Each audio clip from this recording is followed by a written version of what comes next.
감사합니다. 한번 기도하고 오늘 공부 시작하도록 합니다. 하나님 아버지 감사합니다.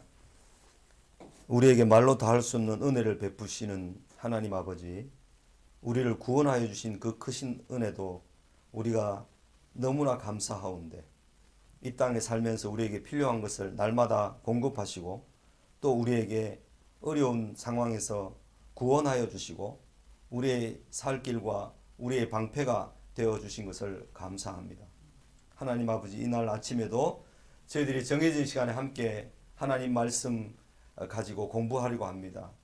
우리가 머리가 굵어지기 위해서 공부하는 것이 아니라 우리 가슴이 뜨거워지고 하나님과 하나님께서 우리를 위해서 행하신 일을 더 깊이 알므로 하나님과 더 깊이 교통하고 사람들에게 주님의 마음과 주님의 섬기는 그 자세로 섬길 수 있도록 하기 위해서 우리를 하나님 말씀 앞으로 인도하여 주시는 줄 믿습니다. 하나님 아버지, 단 마음으로, 감사한 마음으로, 기뻐하는 마음으로 하나님 말씀 앞에 날마다 나아가게 해 주시옵소서. 감사합니다. 예수님 이름으로 기도 올려옵나이다. 아멘.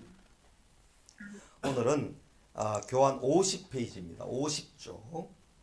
손으로 어찌 하늘을 가리랴, 이런 제목인데요. 창세기 31장으로 넘어갔습니다. 드디어 31장. 29장, 30장 여기에서 이제 라헬과 레아가 야곱의 자녀를 낳는 그 과정들, 지난 시간에 이런저런 갈등 내지는 다툼, 시기 이런 가운데 11아들이 태어나는 그런 시간들을 지냈습니다. 그래서 창세기에서 28장에 그 야곱이 바단 아람으로 가게 되는 그 장면에서부터 바단 아람에서 11자녀를 낳는 시간까지를 거의 다 마쳤습니다. 제가 이 시간을 빌어서 좀 한 가지 수정을 해야 될 일이 있어가지고 수정을 좀 합니다. 야곱의 나이 147세에 죽습니다. 그런데 130세에 애굽에 내려갑니다. 그런 저런 것을 계산해서 요셉이 언제 태어났느냐? 요셉이 바단 아람으로 갔을 때 14년 만에 요셉이 태어났는데 그 요셉이 태어났을 때 야곱의 나이가 몇 살이냐? 그걸 계산해 보면 130세에 애굽으로 내려갔습니다. 그죠? 이걸 계산해 보면 애굽으로 내려갔을 때 7년 6년이 풍년이 들었고 2년 흉년이 들었습니다. 그죠? 그럼 이 9년입니다. 그죠? 그러니까 요셉이 30세에 총리가 되었으니까, 그죠? 맞죠? 요셉이 30세에 애굽의 총리가 되었으니까, 그리고 7년 풍년이 지나고 2년 흉년이 지나면 여기 요셉의 나이가 39세가 됩니다. 그죠? 그래서 130에 39를 빼면 야곱이 몇 살 때 요셉을 낳았는가 하면 야곱이 91세 때 91세 때 요셉을 낳습니다.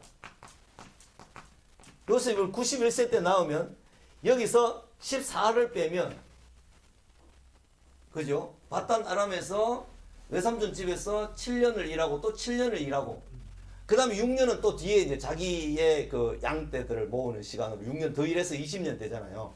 그러니까 여기 14년을 빼면은 77세가 되는 거죠. 그러니까 바단 아람으로 떠나갈 때가 71세가 아니고 77세였습니다. 요게 내가 뭐 하나를 14를 계산해야 되는데 여기서 20을 계산해서 빼니까 71이 된 거예요. 근데 이게 아니고 14년 만에 요셉이 태어나서 14를 빼면 요셉이 나이가 77세가 되는 거죠. 그러니까 야곱이 바단 아람으로 갈 때가 이만큼 나이가 됐을 때. 그래서 좀 수정해야 될 게 있어서 제가 이걸 보면서 내가 이거 그때 왜 14를 20으로 계산했지? 이 착각이 좀 일어났던 것 같습니다. 그래서 한결같이 그런 계산으로 해서 잘못된 것이니까요. 41쪽에 교재 41쪽을 펴보세요. 지금 좀 수정을 합니다. 이건 제가 아주 잘못한 겁니다. 41쪽에 2번에 이삭의 나이 137세쯤 되었답니다. 7세. 그 다음에 야곱을 축복하고 나서 50년이 아니라 43년으로 고쳐주십시오. 이거 제가 원고에는 다 이제 고쳤는데 이 프린트 할 때는 이렇게 됐습니다. 그 다음에 그 밑에 3번의 첫 번째 줄에 이삭이 그 후로 43년을 더 살았다. 요걸 좀 수정을 하시고요. 또 수정해야 될 게 그 뒤에 계속 이제 43쪽에 서론 부분에 나와 있는 나이 이삭의 나이 137세가 되었어야 하나님의 뜻이 얼마나 엄중한지를 깨닫게 된 이삭은 그렇게 이제 수정을 했으면 좋겠습니다. 요게 다 이걸 근거로 해서 나이를 추정했기 때문에 그렇게 되는 거고요. 그 다음에 44쪽에 가서 3번에 이게 한 번 계산이 잘못되니까 계속 이어졌는데 3번에 야곱의 나이 77세였습니다. 그 밑에는 다 다른 거는 다 맞고요. 그 다음에 45쪽에 가서 보면 45쪽에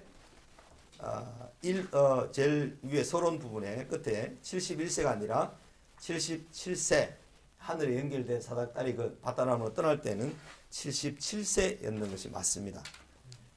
예, 그렇게 좀 수정을 해주시면 되겠습니다.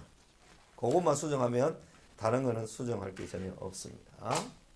죄송합니다. 내가 뭔가 계산할 때 이걸 잘못 계산하는 바람에 한번 잘못 계산하는 바람에 엉터리가 됐습니다. 31장 넘어갑니다.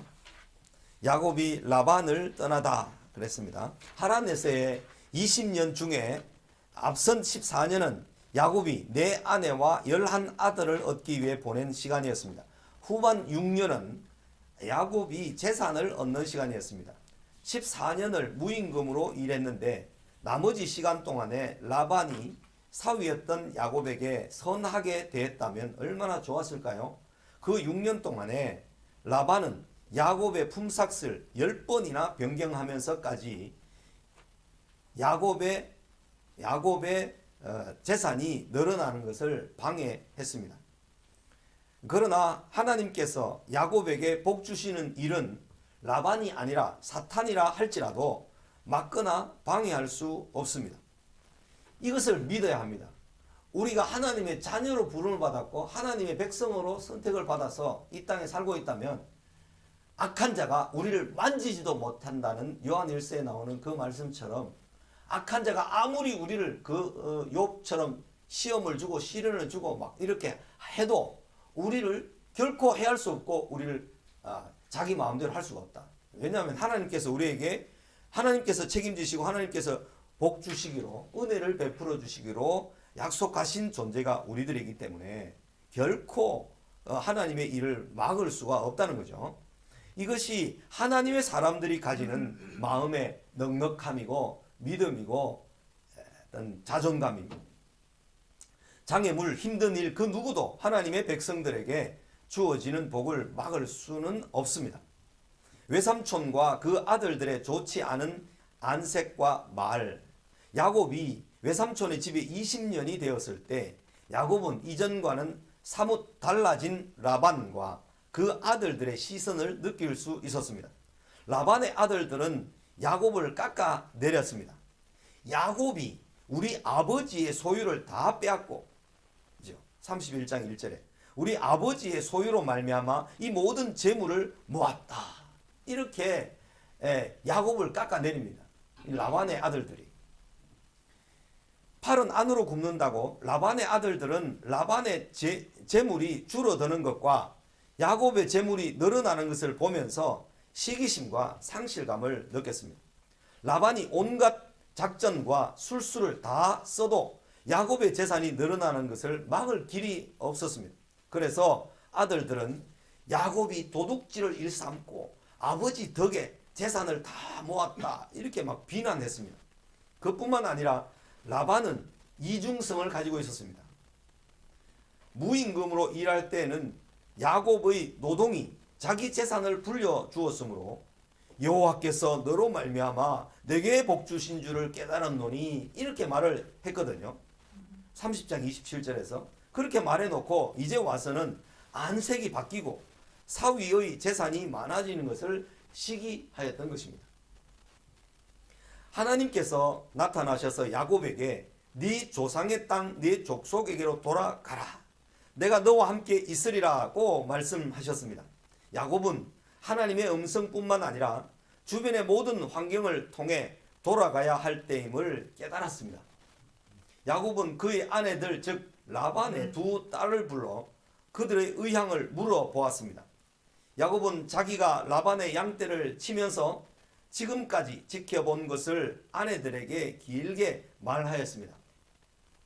외삼촌 라반은 안색도 변하였고 여러 번 품삯을 변경하면서 야곱을 방해하였지만 야곱은 하나님은 나와 함께 하셨느니라고 그의 아내들에게 말을 합니다. 또 7절에 보면 하나님이 그를 막으사 나를 해치지 못하게 하셨다. 이 그는 라반이죠. 야곱이 라반을 막아서 나를 해치지 못하게 하셨다. 이런 고백을 야곱이 아내들에게 합니다. 그 다음에 9절에 보면 하나님이 이같이 그대들의 아버지의 가축을 빼앗아 내게 주셨느니라. 그런데 이것은 직접적으로 빼앗아 온 게 아니고 하나님께서 얼룩진 양과 염소들을 많이 태어나게 하심으로 야곱의 재산이 불어난 거죠. 그죠? 그리고 이 라반의 양새끼들이나 또는 양이나 염소들은 새끼를 잘 낳지 못하는 이런 상태로 줄어드는 거죠. 줄어들어요.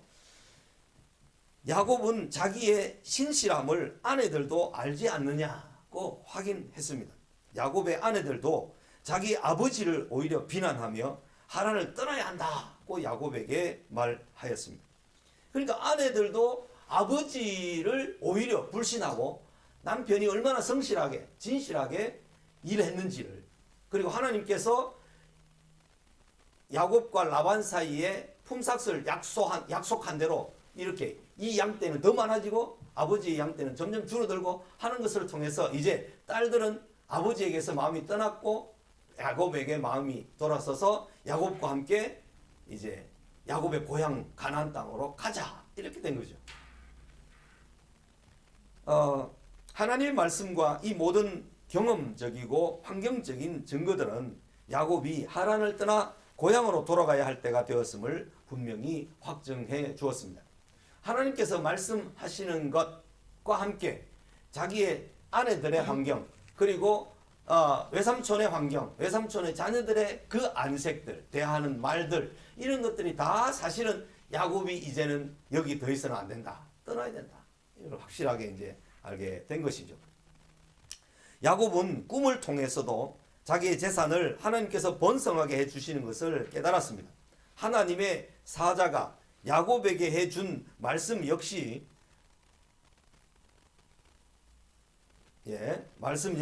라반의 방해가 오히려 야곱의 재산을 더욱 번성하게 하는 재료로 쓰였음을 가르쳐 줍니다.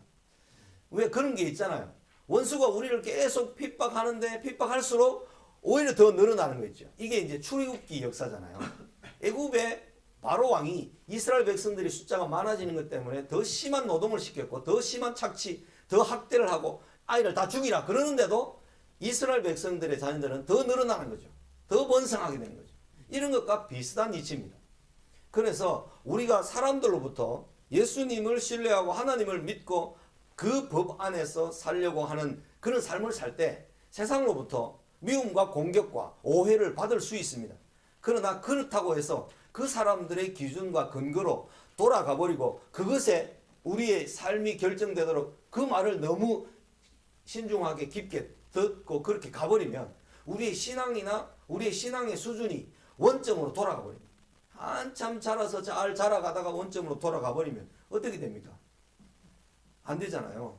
그래서 우리의 신앙의 모든 일들에 대해서는 하나님의 뜻을 따라 진실하게 행하여 갈 때 상황은 어떤 상황이 벌어지고 어떤 공격과 미움이 있더라도 우리는 흔들리지 않고 견고해서 흔들리지 말고 주의 일에 더욱 힘쓰고 주님 말씀을 따라 가야 됩니다. 그럴 때 하나님께서 우리의 재산뿐만 아니라 우리의 막 실타래에 얽혀 있는 것처럼 고통스러운 많은 일들이 술술 저절로 다 풀립니다. 이것을 신뢰하면서 가야 됩니다. 사람들이 막 찢고 뽑고 하면서 내가 찾을 것, 내가 취할 것, 내가 먹을 것을 다 취하고 빼앗는다고 해서 잘 살게 되고, 나는 손해도 안 보고 나는 잘 살 것 같다 이렇게 생각되지만, 지금 창세기에서 계속해서 말씀해 주시는 걸 보면 아브라함이 나그네로, 이삭이 나그네로, 야곱이 나그네로 살면서 자기 할 일을 최선을 다해서 하면서 빼앗기는 것 같고 도둑질 당하는 것 같고, 그죠? 또 샘을 파면 또 빼앗아서 또 다른 데로 가고 이렇게 하는 것 같지만, 결국은 아브라함의 하나님, 이삭의 하나님, 야곱의 하나님은 그들에게 복을 주시고 그들에게 번성하게 하시고 그들을 책임지시는 것을 누구라도 방해할 수가 없다는 것을 확인하는 거예요. 이것이 하나님의 말씀을 자세히 공부하고 연구하면 할수록 하나님의 백성들은 아무리 공격을 받고 어려움을 당해도 그들이 우리를 압도할 수 있는 것이 아니라 오히려 우리가 그들에게 나눠줄 수 있다. 우리가 그들에게 넉넉하게 그들을 포용할 수 있다. 용서해 줄 수 있다. 이런 삶의 능력을 경험하는 것이 바로 능력 있는 그리스도인인 것입니다. 능력 있는 그리스도인은 내가 막 부자가 내가 막 이렇게 하는 것이라기보다는 내가 공격을 당해도 어려움을 당해도 넉넉하게 버텨낼 수 있는 그런 것이 성도와 그리스도인의 실력이고 능력인 것입니다. 왜? 하나님께서 나를 지키시고 나를 눈동자처럼 자기 친자식처럼 보살피기 때문에 나는 결코 무너지지 않는다. 나는 결코 내가 실패하지 않을 것이다 하는 믿음을 가지고 주님만 바라보고 가는 거죠. 이게 이제 신앙생활입니다.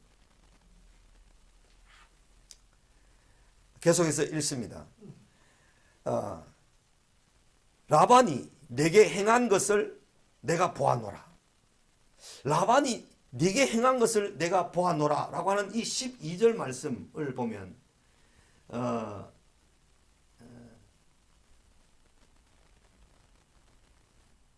꿈에 하나님께서 나타나셔서 라반이 야곱 네게 행한 모든 것을 내가 보았노라.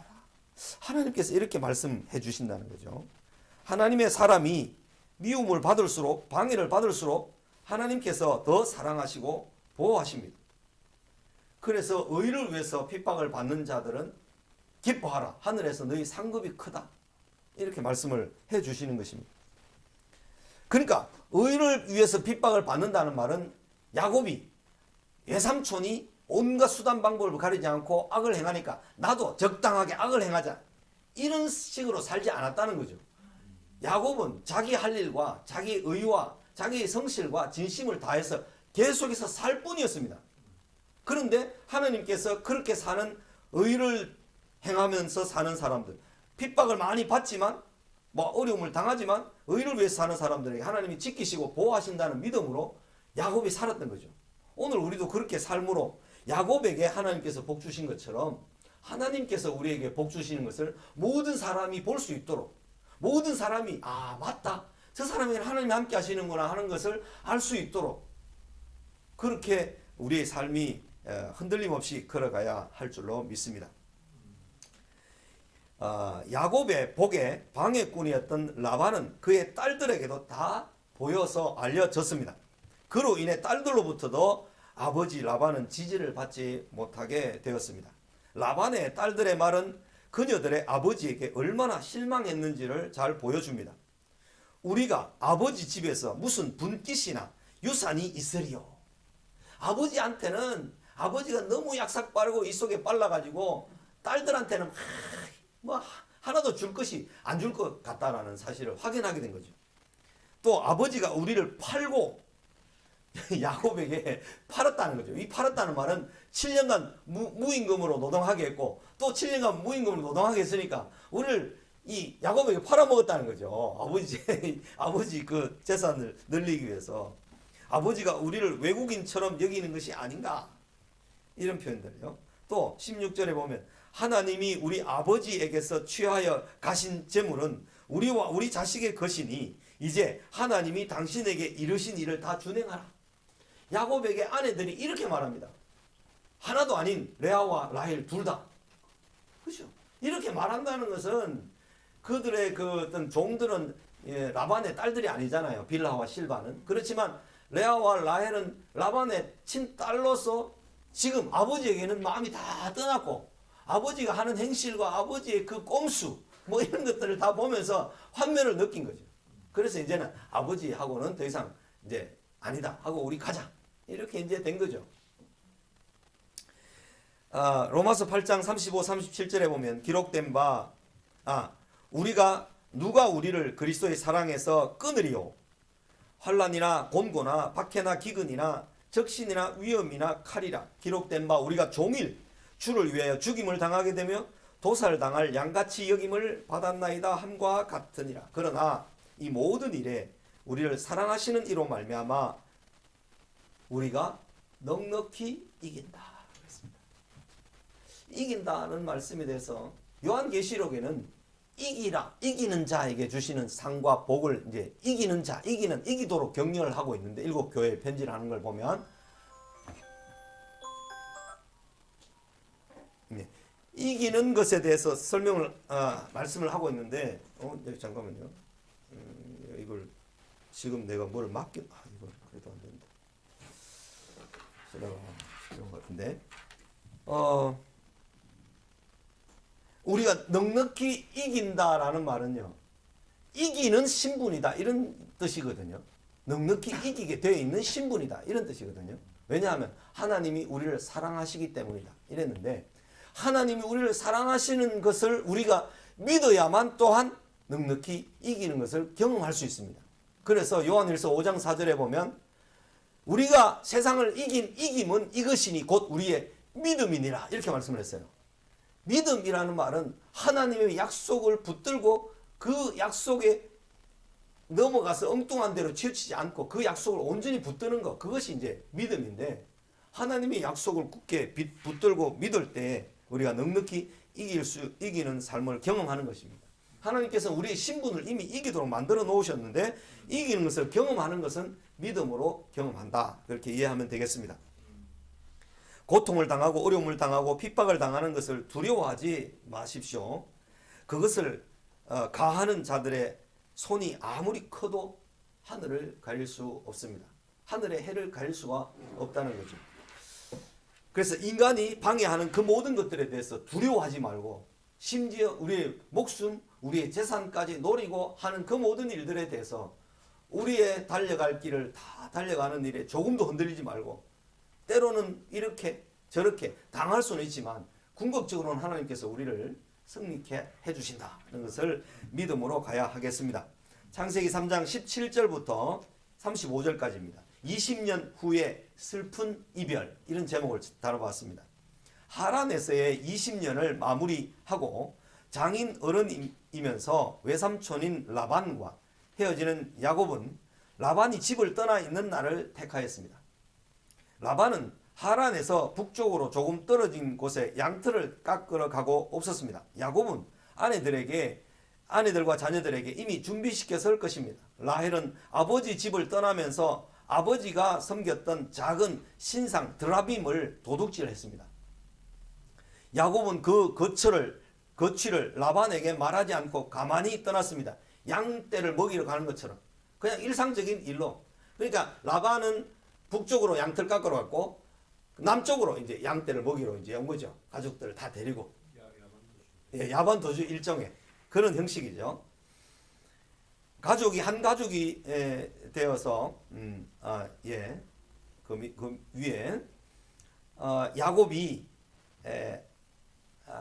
이렇게 야반 도주하듯이 떠나게 된 데에는 그만한 이유가 있었습니다. 떠나려고 할 때 라반이 놓아주지 않을 가능성과 이런저런 조건을 들어 야곱을 더 붙들어 놓을 가능성 때문이었습니다.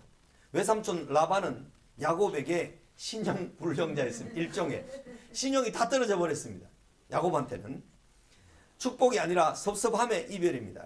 야곱과 라반은 서로에게 섭섭함을 느꼈습니다.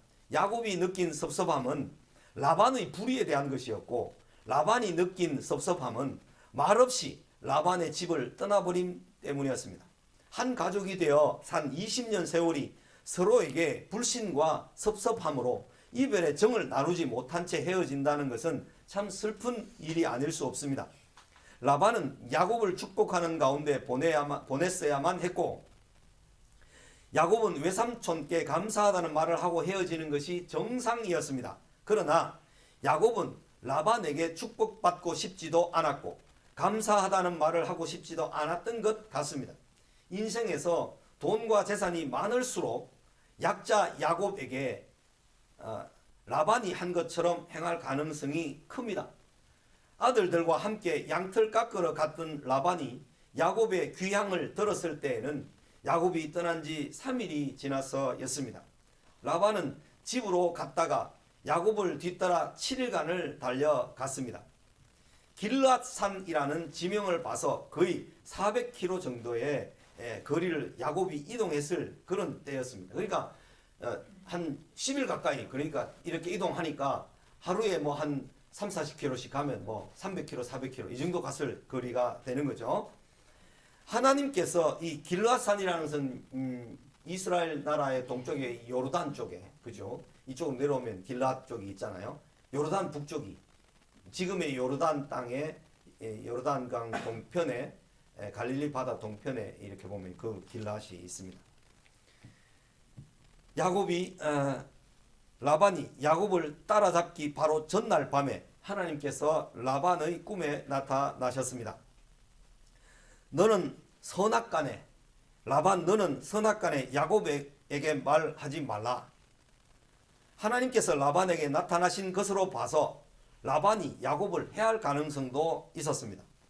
너를 해할 만한 능력이 내 손에 있으나 라는 그 외삼촌 라반의 말을 봐서도 그렇습니다. 라반은 야곱에게 네가 나를 속이고 내 딸들을 칼에 사로잡힌 자같이 끌고 갔으니 어찌 이같이 하였느냐. 이제 라반이 따집니다. 하나님께서 나타나 말씀해 주셨음에도 불구하고 라반은 아직 자신이 야곱에게 한 짓을 정확하게 이해하지 못하고 있었습니다. 라반은 딸들이 어떤 생각을 하고 있는지를 전혀 알지 못했기 때문에 이런 말을 했습니다. 딸들이 아직도 자기 편인 줄 알고 있었습니다. 라반은 야곱의 행위를 참으로 어리석도다 라고 말을 했습니다. 라반은 근사한 송별식을 해주었을 텐데 이런 입장으로 말을 했지만 그것은 빈말이었습니다. 헛말에 불과한 것이었습니다. 그렇게 하려면 지난 20년 동안 야곱을 그렇게 대하지 말았어야 했습니다. 그러므로 라반은 겉과 속이 다른 사람이었다라고도 볼 수 있습니다. 말은 번지르르 하지만 실제는 자기 욕심에 사로잡혀 살았던 사람이 라반이었습니다. 전날 밤에 하나님께서 나타나 말씀하시지 않았다면 라반은 훨씬 강하게 야곱을 몰아붙였을 것입니다. 라반은 야곱을 도둑으로 취급했습니다. 야곱은 외삼촌의 딸들을 내게서 억지로 빼앗으리라 생각하여 두려워하였기 때문에 외삼촌에게 알리지 않고 떠났다. 그렇게 말을 했습니다. 라반은 자기의 수호신 드라빔을 누군가가 훔쳐갔다고 하면서 야곱의 재산을 샅샅이 뒤졌습니다. 야곱은 펄쩍 뛰면서 절대로 그런 일은 있을 수 없다. 나중에 이제 요셉에게 곡식 사러 간 요셉의 형들이 요셉의 은잔을 훔쳐갔다 하는 이야기가 있고 펄펄 뛰면서 절대로 그럴 수 없다. 그런데 자료를 다 풀어보니까 베냐민의 자료에서 그게 나왔잖아요. 이제 그런 입장이 되는 것처럼 지금 드라빔을 누가 훔쳤는가? 라헬이 훔쳐갔죠. 그래서 라헬은 경수가 났다 이러면서 이제 자기 엉덩이 밑에 딱 숨겨놓고 앉아있는 거, 경수가 나서 움직이지를 못한다 이러면서 이제 아버지를 속이는 거죠. 그것을 훔쳐온 자는 살지 못할 것이요 죽어 마땅하다 이렇게까지 말해버렸습니다. 그 말 때문이었는지는 알 수 없어도 하란 지역의 신이었던 우상 드라빔을 가지고 왔던 라헬은 야곱의 고향 땅에 이르지 못하고 베들레헴 근처 길에서 베냐민을 낳다가 죽고 말았습니다. 이것이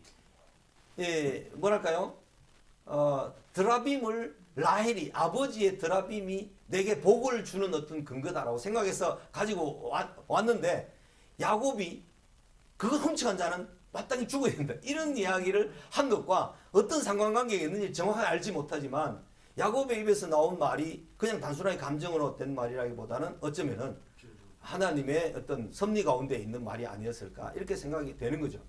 그래서 우리가 말을 할 때 얼마나 조심하기도 하고 신중하게 해야 되는가 하는 것도 알 수 있습니다. 그가 가져온 하란 지역의 드라빔 우상은 버려야 할 것이 분명했습니다. 베델로 올라가라고 하시는 하나님의 음성을 야곱이 들었을 때 창세기 35장에 가면요. 야곱이 하란에서 가져온 모든 우상들을 다 내놔라. 하나도 없이 다 내놔라. 우리가 지금 세겜족을 다 죽여가지고 세겜족 주변에 있는 모든 이 가나안 족속들이 몰려와서 우리 일가족을 다 몰살시켜버릴 것 같다 하는 큰 두려움이 있었기 때문에 가족들은 다 자기 가지고 있던 우상들, 드라빔들을 다 내놓아가지고 그 상수리 나무 아래 다 묻고 떠나죠. 세겜 그 지역의 상수리 나무 아래 다 묻어버립니다. 라헬은 아버지의 신 드라빔을 낙타 안장 밑에 숨기고 낙타 안장 위에 낙타를 쉬게 하기 위해서 내려놓았죠. 그죠? 내려놓았는데 그 밑에 그 낙타 안장에 딱 앉아가지고 이제 경수가 나서 내가 하면서 일어나지 못한다. 아버지 이해해달라 하면서 아버지를 쏘겠습니다. 하나님은 온전히 하나님만 의지하기를 원하십니다. 또 하나님은 우리를 끝까지 추적하셔서 거룩하게 만드십니다. 이게 하나님의 열심입니다. 하나님은 우리를 간섭하시고 때로는 막 우리를 환난 가운데 두시기도 하고 우리를 시험하시기도 하고 막 하면서 당신이 원하시는 사람으로 빚어가기를 원하신다는 거죠.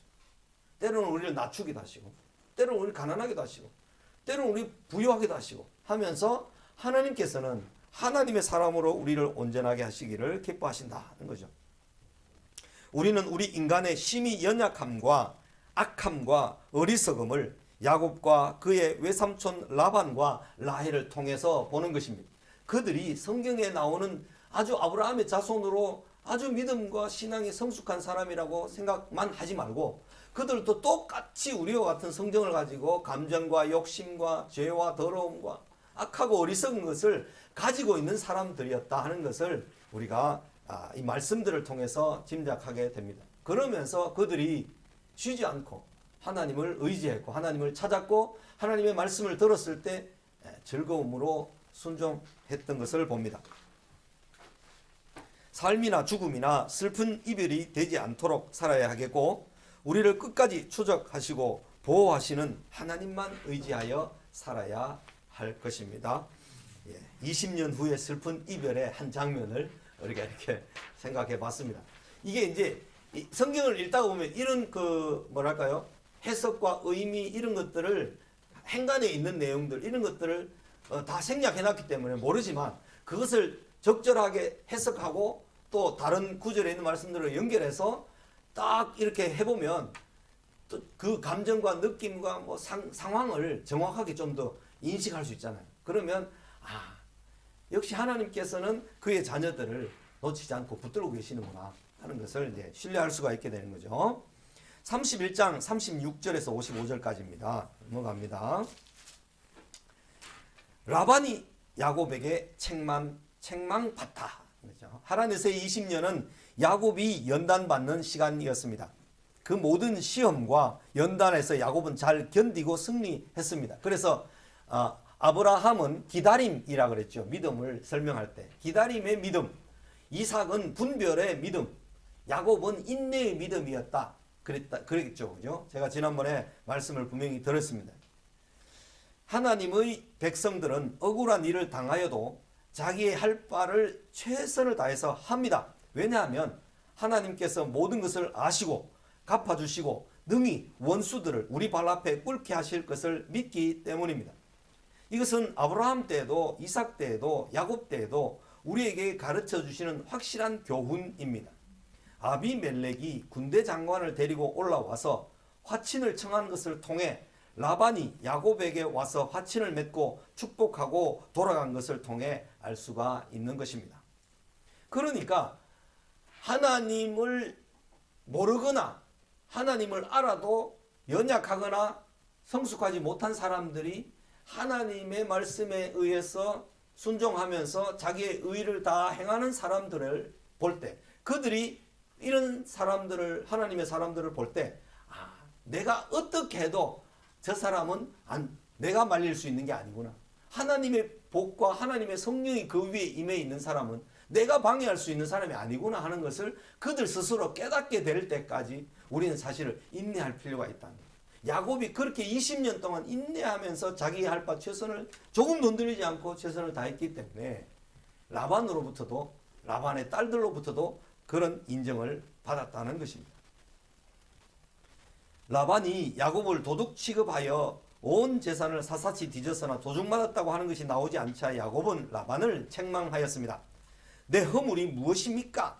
무슨 죄가 있기에 외삼촌께서 내 뒤를 급히 죽여가시나이까? 야곱은 라반이 야곱을 흠잡을 만한 일을 행하지 않았기 때문에 지난 날을 돌아보며 자신의 진실과 라반의 거짓을 다 언급하며 말하였습니다.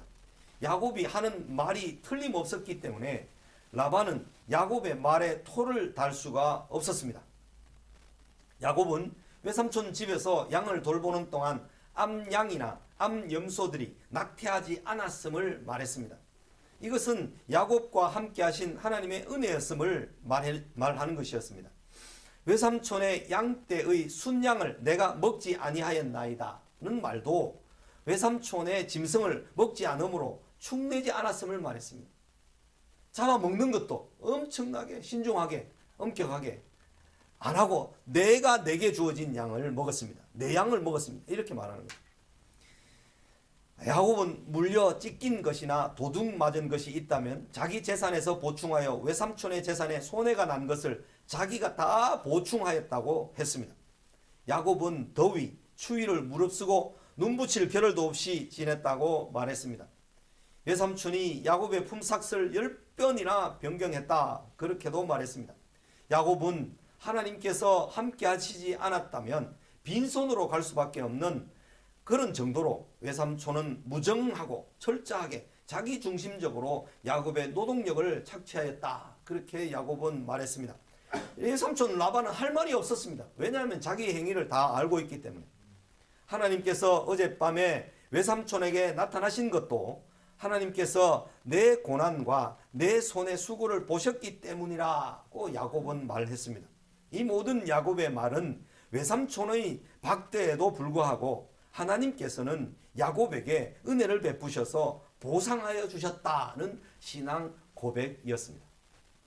우리가 우리 인생을 마치면서 하나님의 말씀을 따라 선한 삶을 살면서 하나님의 나라와 의를 구하면서 살다가 하나님께서 내게 이런 어려운 환난에서 이기게 해주시고 저런 고난에서 건져주시고 구원하여 주신 그 은혜들을 자손들에게 간증하면서 자손들에게 그 유산을 물려줄 수 있다면 그것보다 더 큰 유산이 자녀들에게 무엇이 있겠습니까? 어제도 우리 노예 장로님 한 분 돌아가셨는데 영안실에 잠깐 갔다 왔는데 자녀들이 부모의 신앙을 이제 점점 수준이 낮아서 교회도 못 다니거나 이런 상태에 이제 있는 거죠. 있는데 자녀들에게 이제 권면하기를 아버지의 신앙을 어떤 것을 봤냐, 아버지의 신앙을 이제 다 이야기를 하고 이야기를 하더라고요. 근데 그 아버지의 신앙에도 불구하고 나는 지금 이래 살고 있습니다 하는데 그 아버지의 신앙이 아버지가 떠나시고 난 다음에는 아버지의 신앙의 그 열심과 헌신과 이런 것들이 불현듯 생각나서 아버지가 떠나고 난 다음에라도 반드시 돌아오게 돼 있으니까 다시 하나님을 깊이 생각하고 아버지의 삶을 자세히 한번 들여다보고 깊이 생각해 보라고 그런 이야기를 하고 왔습니다. 우리가 살아있을 동안에 우리 자녀들이 신앙으로 온전히 성숙하는 것을 보지 못하더라도 우리가 자녀들에게 보여줄 바 우리의 신앙의 진실함과 의로움을 계속해서 보여주고 나타내고 그것이 흔들리지 않으면 자녀들이 우리가 생전에 돌아올 수도 있겠지만 생전이 아니더라도 반드시 하나님께로 돌아와서 하나님의 은혜를 경험하고 누리게 된다는 것입니다.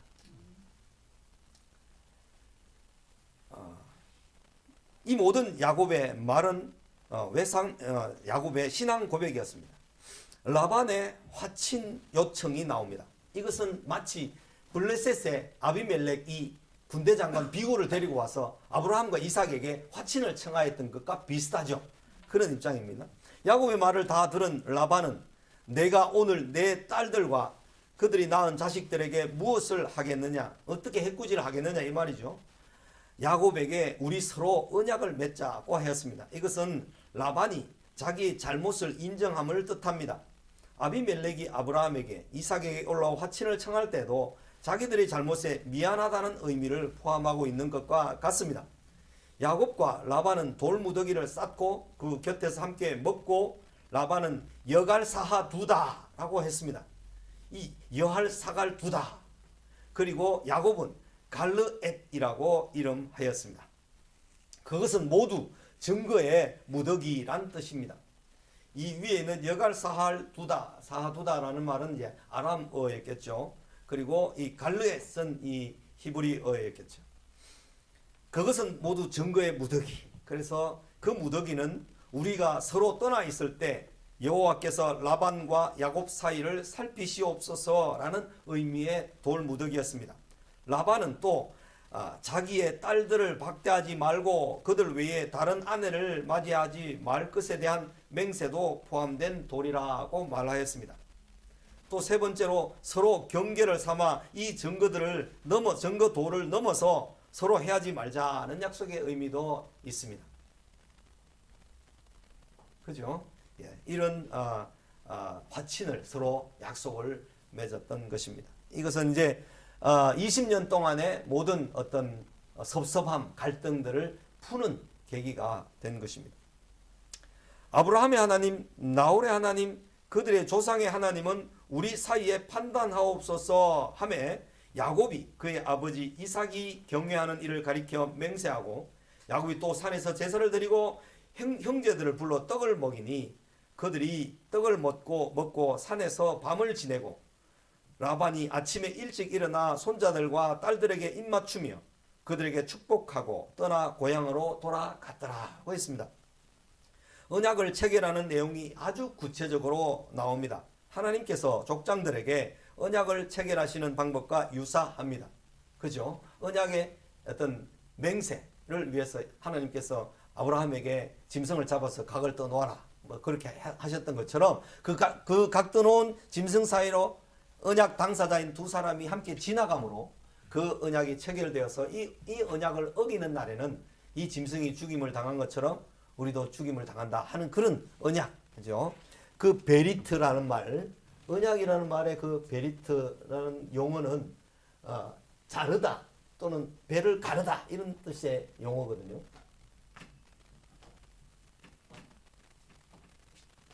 이 베리트라는 말이죠. 베리트.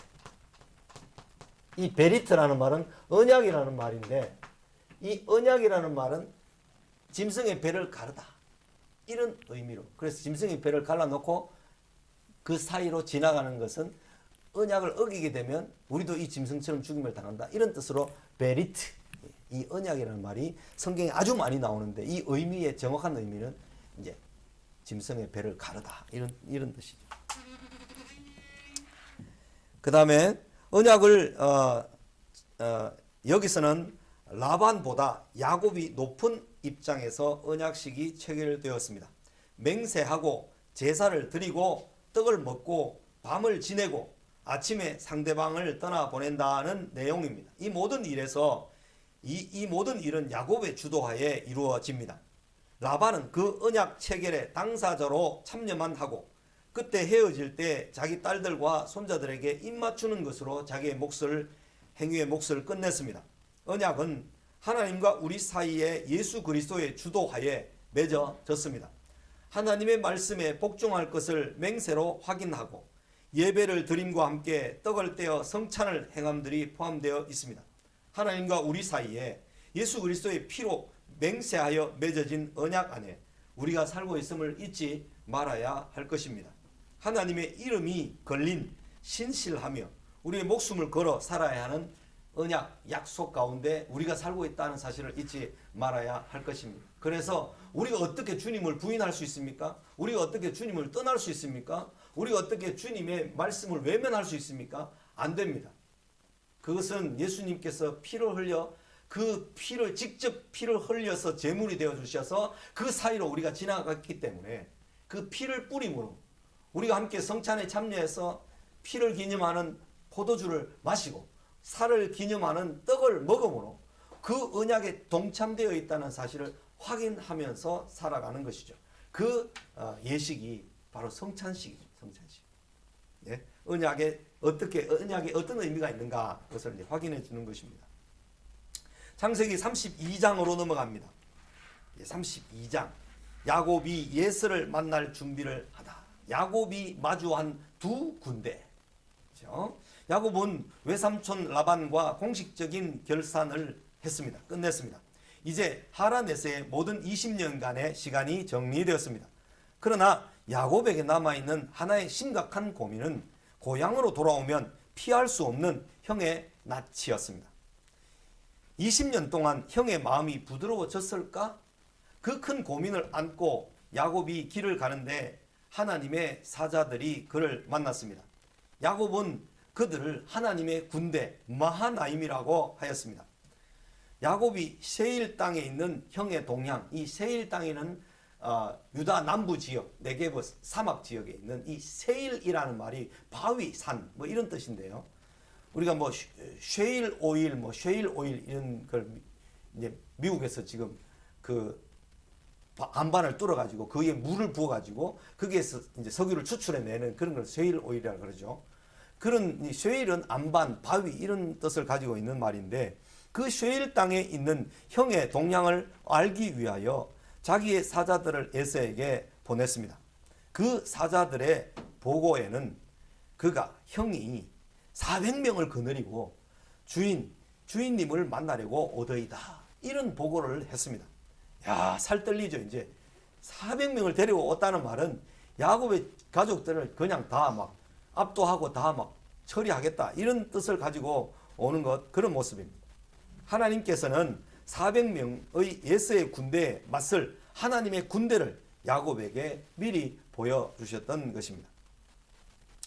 야곱은 형 예서가 어떤 상태에 있는지를 알기 위해서 에돔 들에 있는 형 에서에게 사자들을 보냈습니다. 그 사자들에게 야곱이 부탁한 말을 보면 야곱이 스스로를 얼마나 낮추어 형을 대하였는지를 알 수 있습니다.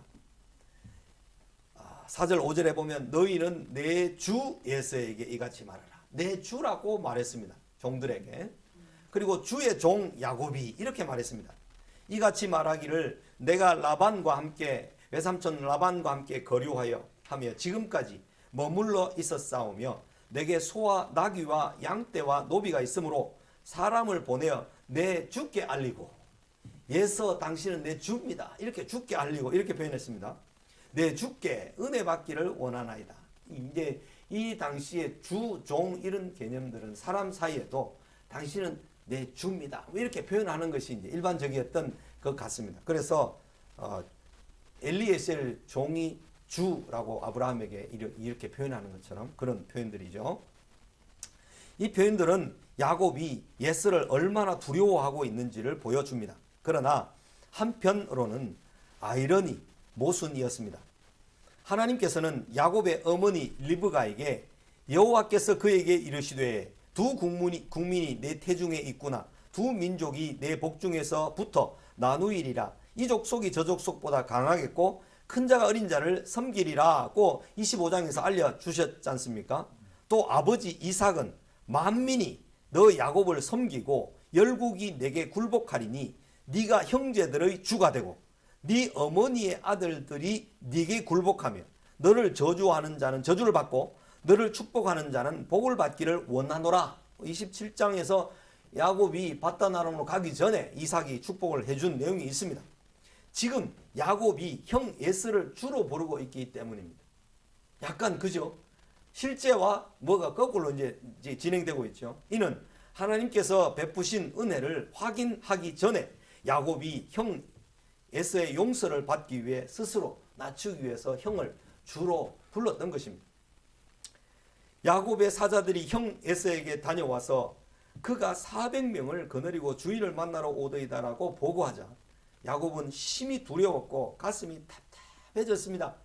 내 이 20년 동안 모든 이룬 재산들과 가족들이 하루아침에 이게 다 폐가 망신하고 다 죽는 게 아닌가. 이런 답답하고 막 두렵고 이런 마음이 야곱의 마음속에 가득했습니다. 그것을 자기의 아내들과 자식들이 압니까 모릅니까? 모르죠. 아버지만 아는 거예요. 자식들에게 그걸 시시콜콜 다 이야기해가 아버지가 이런 형 너가 저게 뭐냐 큰아버지 큰아버지의 복을 가로채가 내가 이렇게 와가 20년 동안 살고 이제 돌아가는데 큰아버지가 말해 칼 가진 사람 400명을 데리고 내 앞에 와 있다 뭐 이런 걸 이야기를 상세하게 아내들에게 자녀들에게 할 수가 없는 거예요. 그래서 이제 답답하게 홀로 하나님 앞에 나가서 막 하나님 앞에 막 죽자사자 매달리는 거죠 이제. 형이 자기를 용서한 것이 아니라 군대를 데리고 야곱을 헤아리고 오는 것이 분명했기 때문입니다. 야곱은 자기와 함께한 동행자와 양과 소와 낙타를 두 떼로 나눴습니다. 앞에 거 치면 뒤에 게 도망가고 반이라도 살아남고 뭐 이런 작전을 야곱은 이제 머리가 이제 돌아가는 사람이고 원래 이름의 뜻이 간사한이라는 뜻도 있고 어떻게 하면 막 이렇게 아주 그런 그게 있잖아요. 계략이 있는 사람이고 이런 사람이라서 작전을 썼던 것입니다. 형 에서가 와서 앞에 떼를 치는 동안 뒤에 떼가 피하려고 세운 궁여지책이었습니다. 야곱은 형의 마음을 알고 나서 인간적으로 취할 수 있는 모든 방법을 동원해서 피해를 최소화하려고 작전을 세웠습니다. 야곱이 외삼촌 라반의 욕심과 속임수에도 불구하고 20년간 견디며 집을 세웠고 이제 외삼촌과 결별하여 가나안 땅으로 왔는데 형의 원한을 극복해야 하는 어려운 과제가 앞에 놓여 있어서 야곱으로서는 심히 두렵고 답답했던 것입니다.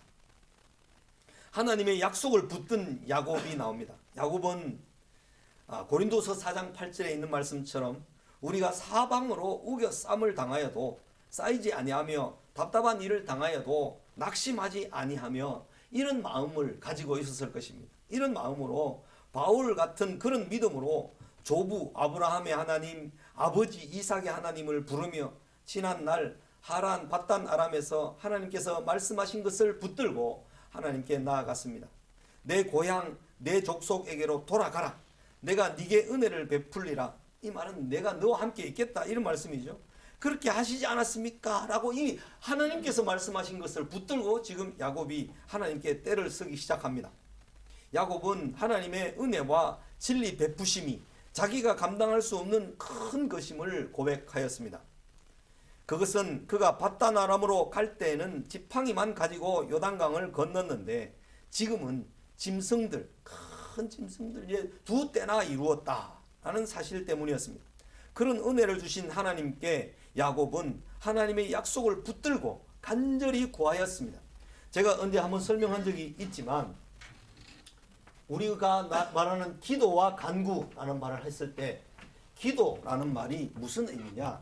이 테필라라는 말이고 히브리어로 간구는 테히나라는 말이었는데 이 기도를 한다는 것과 간구를 한다는 것은 이게 어떤 구분이 있는가 하면 이 기도는 하나님의 하나님 되심을 온전히 인정하고 고백하고 찬송하는 거예요. 하나님은 나의 주 되십니다. 능력자이십니다. 하나님은 약속에 신실하신 분이십니다. 라고 하나님을 온전히 하나님으로 알고 고백하는 내용이 기도입니다. 그래서 주여 불쌍히 여기소서 당신의 약속을 붙들고 주님 앞에 나아가오니 불쌍히 여기달라는 그런 기도, 그게 기도고요. 진짜 우리가 지금 하는 그 기도는 간구들입니다. 우리의 필요를 아뢰는 거죠. 누가 어떻게 되기를 원합니다. 이 문제를 해결해 주십시오. 이런 고난이 나 앞에 놓여 있습니다. 이 문제를 구체적으로 주님 풀어주십시오 하면서 이게 이제 우리가 영어로 말하는 prayer라면 기도라면 이것은 supplication 공급해달라는 이런 공급이라는 말이거든요. 공급해 주시도록 해결해 주시도록 하는 이런 간구를 이렇게 이 기도와 간구로 이렇게 말할 때 이스라엘의 하나님이시여 하면서 느헤미야가 느헤미야 1장에서 죄를 고백하고 이스라엘의 형편을 말하고 우리 조상들이 죄를 고백하고 이런 것들이 다 여기에 속합니다. 그래서 이제 내가 왕 앞에서 은혜를 입게 해 주십시오 라고 기도했던 내용이 이 기도의 간구에 해당되는 거예요. 사실은 이 기도보다 이 간구보다 이 기도가 훨씬 중요하고 이게 안 되면 이게 될 수가 없어요. 이게 잘 되고 이게 고백이 되고 이게 신실하게 인정이 되고 하나님께 대한 신뢰가 주어져야 간구를 할 수가 있는 것입니다. 이 두 가지 의미를 우리가 잘 이해해야 됩니다. 모든 기도와 간구로 너희 구할 것을 감사함으로 하나님께 아뢰라. 그리하면 모든 지각에 뛰어나신 하나님의 평강이 너희 마음과 생각을 주관 지켜주시리라고 빌립보 4장 6절에서 말씀하셨는데, 이 기도와 간구의 의미를 우리가 잘 이해하고 있어야 됩니다. 이게 안 되면 하나님 앞에 우리의 연약함과 우리의 부족함과 우리의 아무것도 아닌 것을 고백하고 하나님의 주 되심과 능력자 되심과 약속의 신실하신 그 모든 것들을 찬양하고 고백하는 이것이 돼야 우리의 구체적인 필요를 아릴 수 있게 되는 거죠. 막 이것도 안 하고 이것만 맨날 이야기하고 하나님 왜 안 주십니까? 뭐 주이소 이렇게 하지 말고 하나님의 높으심을 찬양하라고요. 기뻐하라고요. 그래서 기도할 때 우리는 늘 할 때 하나님 아버지 이름을 찬양합니다. 주님의 영광이 높이 들리기를 원합니다. 라고 기도할 때 공식적으로 이런 praise God, 하나님을 찬양하고 기뻐하는 높이는 찬송을 해야 돼요. 그 다음에 우리가 간구를 하기 전에 이제 여기에 들어가는 게 고백이 있습니다. 고백. 우리의 죄를 고백하는 거. 그죠? 고백. 그래서 그 다음에 이제 우리 간구를 하는 거. 이런 순서로 우리가 보통 대표 기도를 할 때 주님께 감사하고 찬양하고 하나님 높으심을 기뻐하고 그 다음에 우리 죄를 연약함을 용서해 주시고 긍휼히 용납해 주시도록 그 다음에 이런 필요들을 구체적으로 구할 때 그 기도가 하나님이 받으시는 기뻐하시는 기도다 하는 사실을 잘 이해해야 됩니다. 자, 이제 마지막으로 요 다 읽고 좀 쉬겠습니다. 그 약속 밑에서 5번째 줄입니까? 그 약속을 이루시려면 지금 내 형 에서로부터 건져 주셔야만 합니다. 라는 기도였습니다. 내가 주께 간구하오니 내 형의 손에서 에서의 손에서 나를 건져내시옵소서. 내가 그를 두려워하면 그가 와서 나와 내 처자들을 칠까 겁이 나기 때문입니다. 이런 이제 고백을 하는 거죠. 간구를 하는 거죠. 하나님의 군대를 보았고 형의 400명의 군대를 들었던 야곱은 하나님께서 은혜를 베푸셔서 형의 손에서 나를 건져내시옵소서라고 간구했던 것입니다. 하나님의 약속을 붙드는 사람은 하나님의 군대 능력을 신뢰하고 간구하는 것입니다. 하나님의 약속, 하나님이 어떤 분이신가를 잘 보고 인정하고 그래야 신뢰해야만, 그게 더 신뢰가 되도록 고백하고 기뻐해야만 그 근거에 의해서 우리가 구체적으로 아버지께 기도하는 것을 믿음으로 구할 수가 있는 거죠. 이게 안 되는데, 이게 인정이 안 되는데 뭐 이렇게 이것만 구하면 왜 아직까지 안 주십니까? 왜 안 주십니까? 이런 말밖에 안 나오는 거죠. 그죠? 이게 돼야 이 간구를 제대로 할 수가 있다는 사실을 우리 잘 기억해야 되겠습니다. 야곱이 마주한 두 군대는 마하나임이라는 하나님의 군대, 그리고 자기 형 예스의 칼, 그 사이에 있는 것입니다. 그죠? 하나님께서 이제 야곱의 환도뼈를 부러뜨려서 야곱이 그렇게 끈떡지게 하나님을 물고 늘어진 그런 과정들 좀 쉬었다가 다시 한번 보도록 하겠습니다. 10시 10분에 다시 강의하도록 하겠습니다. 10분간 좀 쉬었다가 한잔 마십시오.